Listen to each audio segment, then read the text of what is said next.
Okay. Hello, dear friends. Good evening. Such a beautiful, beautiful evening. So this story is relatively new to me, so please excuse me if I have some confusion from time to time.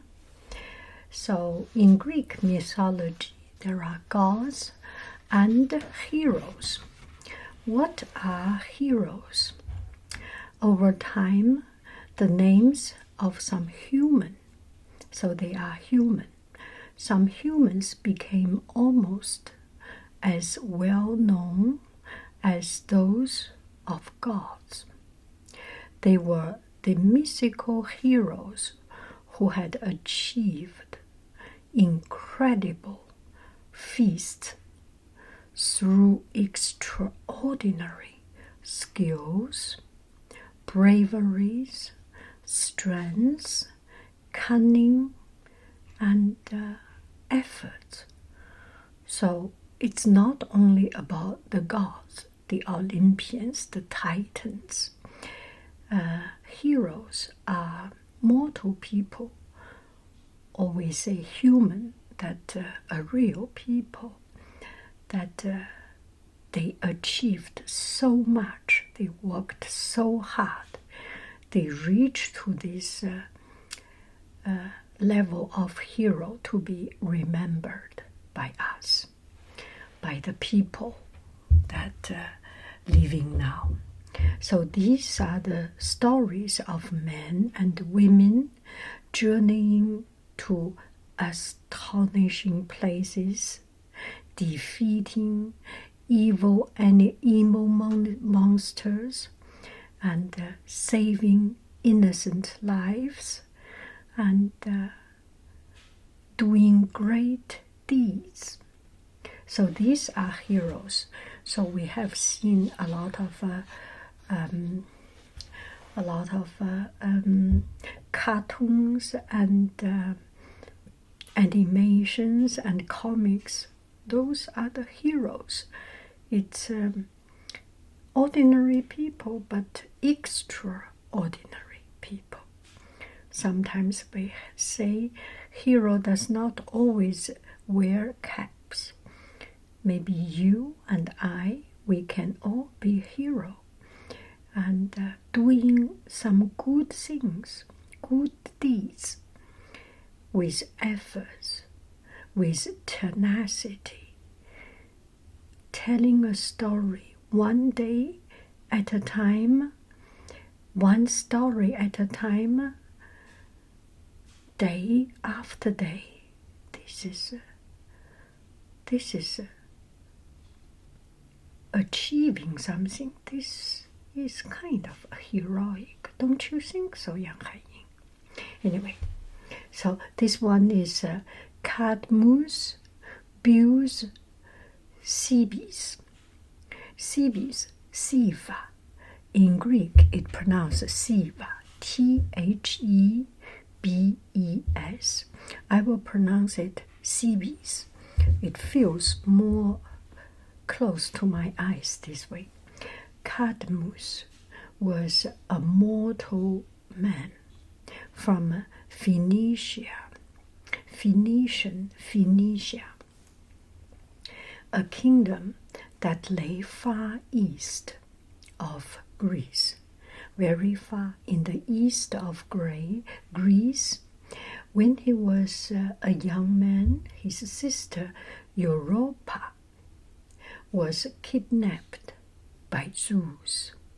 That's another story. So Zeus had transformed himself into a mighty bull and carried Europa away on his back across the sea.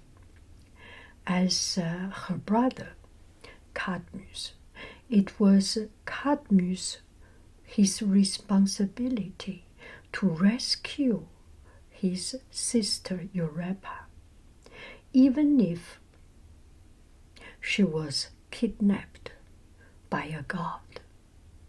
Brother and sister, this is blood relationship, and for Cadmus. He will do anything, everything for his sister. His sister is Europa.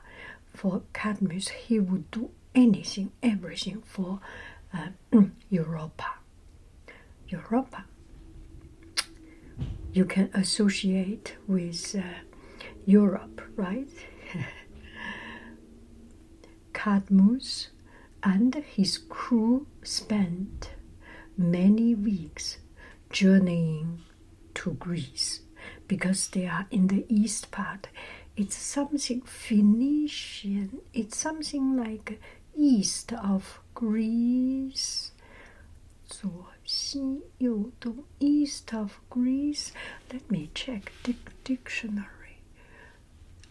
CBs.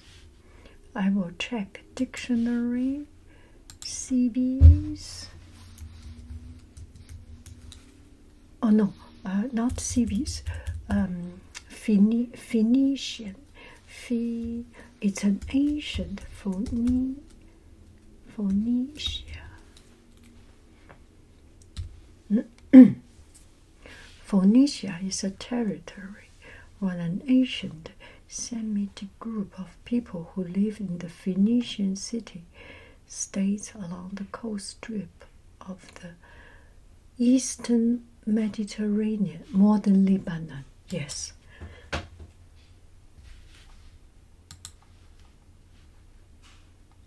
Okay, so I searched the map, and Phoenicia was kind of a place in Middle East, Lebanon, that area. It is so very far east of Greece.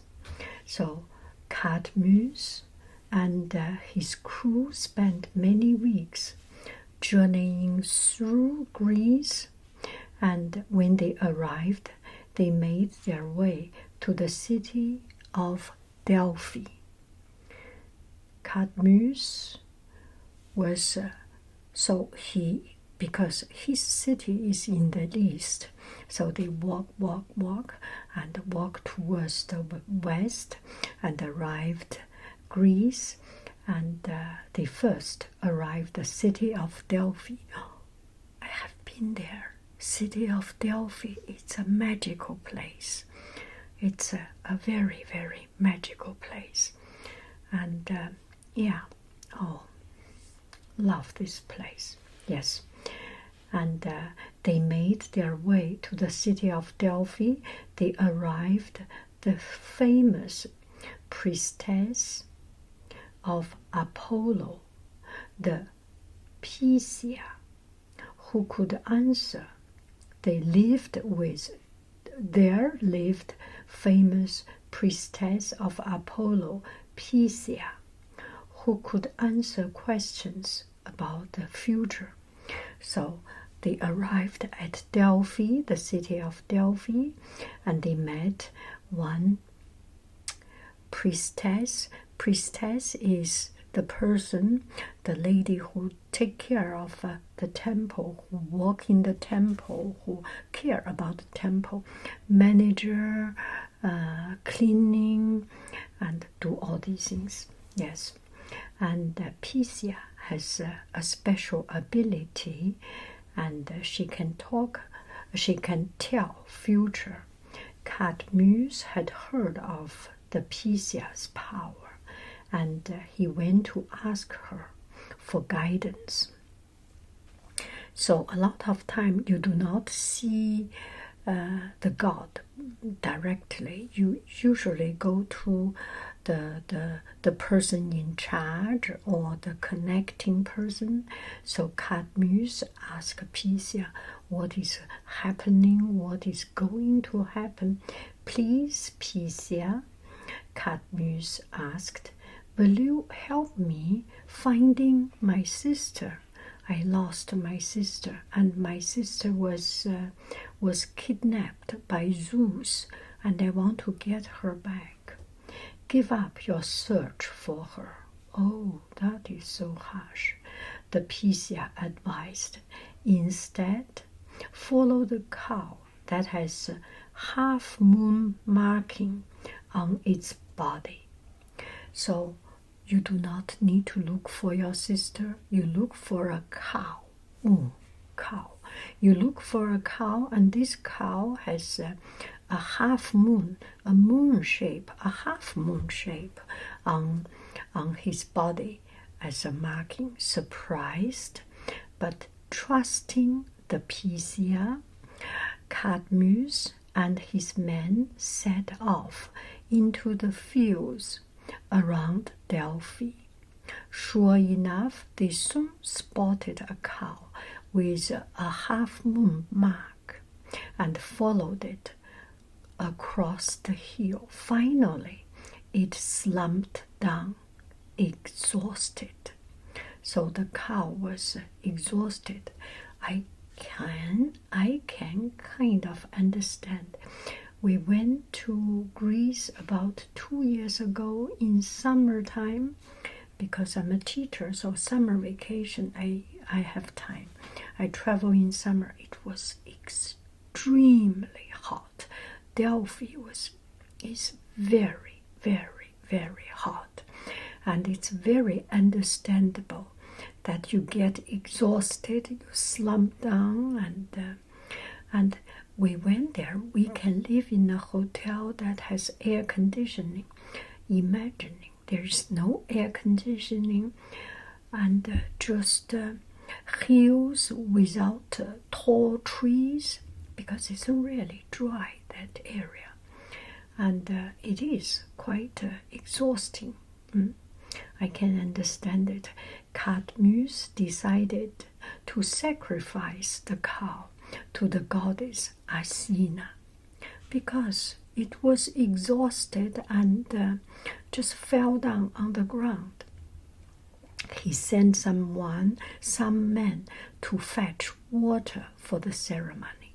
But when they arrived at the local well, they found it guarded by a fearsome dragon. Oh, so they want to do a ceremony, so you have to have water, right? To wash, to drink, to clean, and they go to the well, and the well was guarded by a dragon. You cannot get a drop of water from this well. The dragon didn't say. The dragon kind of silent. Cadmus took it upon himself to slay the beast. Cadmus and the dragon fought sword against cloud. He used his sword, and the dragon does not have a sword. The dragon has cloud. But eventually, Cadmus saw his opportunity and sliced off the monster's head. Oh my. Yeah, Cadmus, left, right, left. A lot of time, humans did have some flexibility in themselves. So, for example, if human and animals do a race, human can win because human has tenacity, can stay longer, and animals, they use their effort at one time. They can be very fast. Cheetah, tiger, and lion, they can be very fast, but they just do not have that balanced persistency, strength, all in one place. And Cadmus, I do not know, the historical record didn't write if Cadmus, because he persisted, or if just he was lucky, he got a chance to cut the head. He cut the head of the monster, of the dragon, and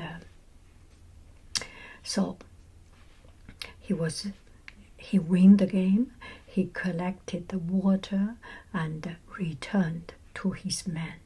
Finally, the dragon was away, so he could pick up some water and return to his men. Of course, he didn't use his hand to pick up water.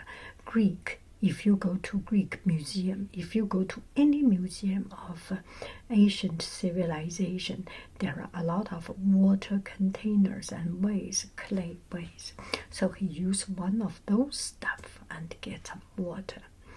And what he did not realize was that he picked up the water, but he did not realize that that was the Isthmian dragon. Oh, Isthmian dragon, a child of Ares, the god of war. Remember, yesterday or 2 days ago, we talked about the Isthmian dragon. And the Isthmian dragon is actually one of the sacred symbol of Ares, the god of war.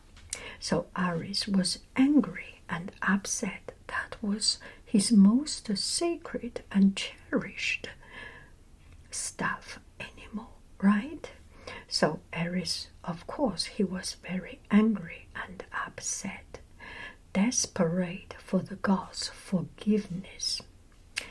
Cadmus was desperate. He wanted to get forgiveness. Cadmus offered to serve Ares for as long as he needed.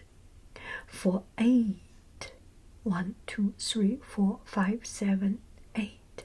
For 8 long years, Cadmus obeyed Ares' every single command.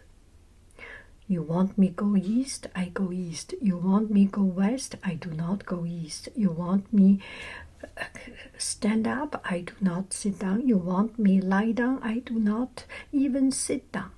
Okay, he does everything absolutely listening to Ares for 8 whole years, until finally the god released him.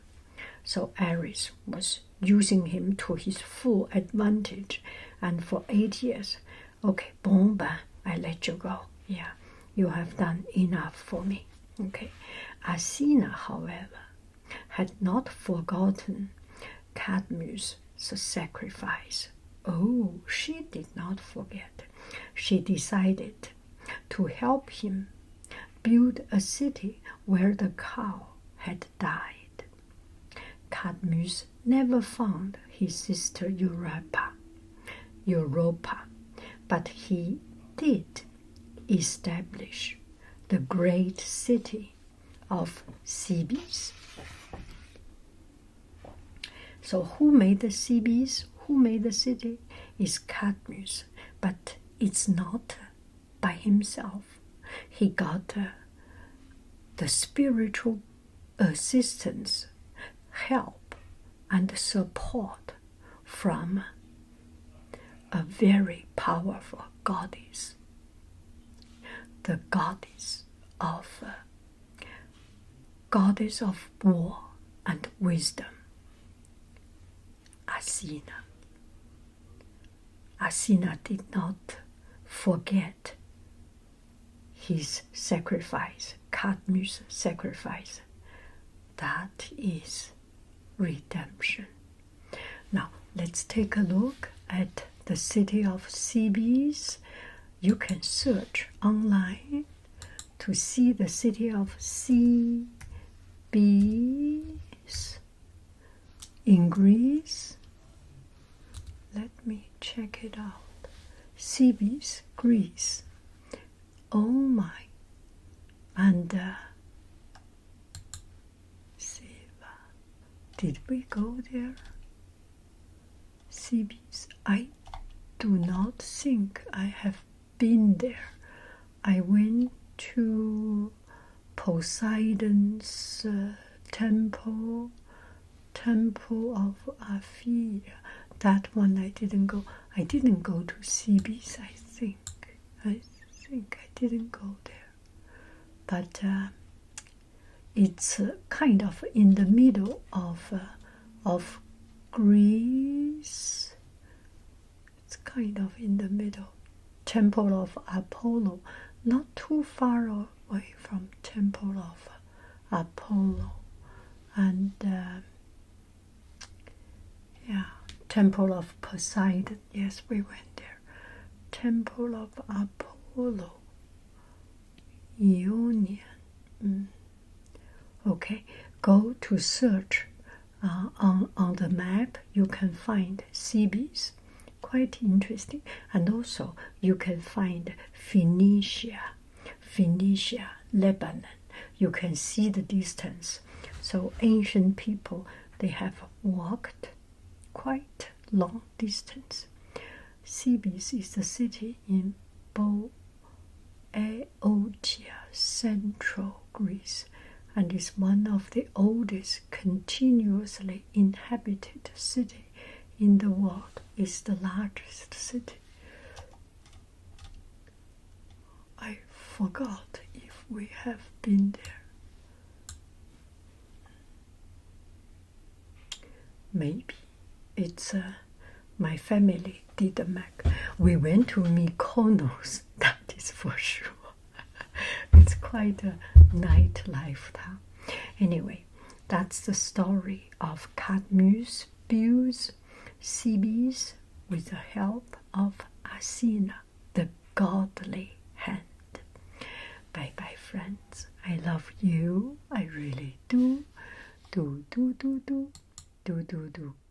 Go bye bye.